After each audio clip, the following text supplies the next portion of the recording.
heist plan went on. The stubborn old man said this would be the last time he worked with Berlin. Berlin fell silent. Then, all the jewelry was stolen successfully. The crew evacuated in an orderly manner, but first, they had to clean up the scene spotlessly. The thieves sealed the wall with a forklift, then welded the entrance shut tight with a welding torch. They painted over the weld marks to match the wall and vacuumed up all the welding dust. They had to make sure they'd come and gone without a trace. Then they blocked the wall with fake old bricks, leaving all their tools, the crane, excavator, electric motors, and all other heist equipment in the tunnel. Finally, they closed the tunnel, grabbed the jewelry and their laptops, and fled. A flawless heist was complete. Berlin couldn't help but imagine how incredible it would be if their tools were discovered by future generations 1,000 years later. They'd become legends, leaving an indelible mark on history. But the heist was still missing one final step. Late at night, Berlin sneaked into the auctioneer's house, disguised himself as the auctioneer, and stole his car keys. He deliberately exposed himself to the surveillance cameras, got straight into the auctioneer's car, and picked an inconspicuous spot from the man's travel records to drive to. He arrived at his destination soon after, and after making sure no one was around, he walked straight in. Berlin took out his tools, then a tag for an expensive piece of jewelry. He lit the tag with a lighter, leaving a small piece and flushing it down the toilet. He even sneakily tucked a diamond into his coat lining. That wasn't enough. He took out a piece of jewelry, chipped off a small fragment, and dropped it right into the gap of the sofa. After finishing all these moves, Berlin returned the car keys and put the hat and coat back where they'd been. The rest of the crew went back to the hotel in separate groups.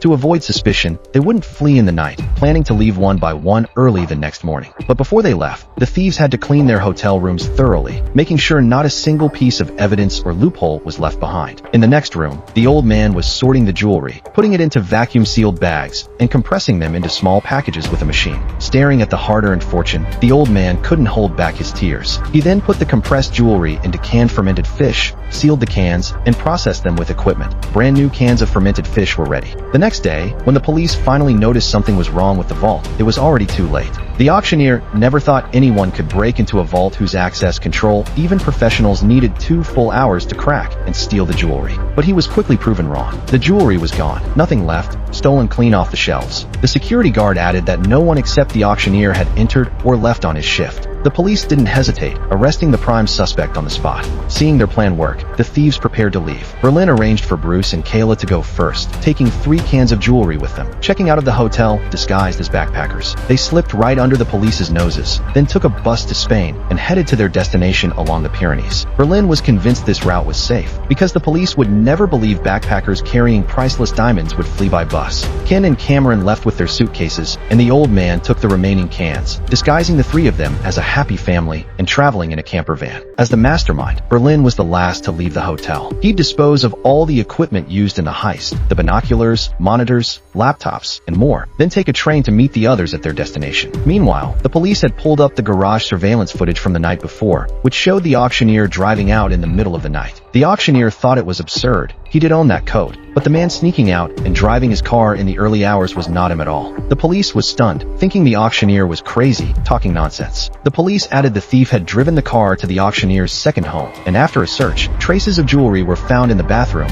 and on the sofa. He then pulled out the evidence and laid it in front of the auctioneer. Faced with the irrefutable proof, the man couldn't defend himself at all. He even began to wonder if he'd really sleepwalked that night. The police chuckled amusedly, but told him not to worry. No matter where he'd hidden the jewelry, he'd make sure the stolen goods never left France. He then ordered dozens of police officers to block all the roads. The family of 3, who'd been taking it easy just a moment before, panicked instantly. The old man never imagined the police would be checking even such a remote road.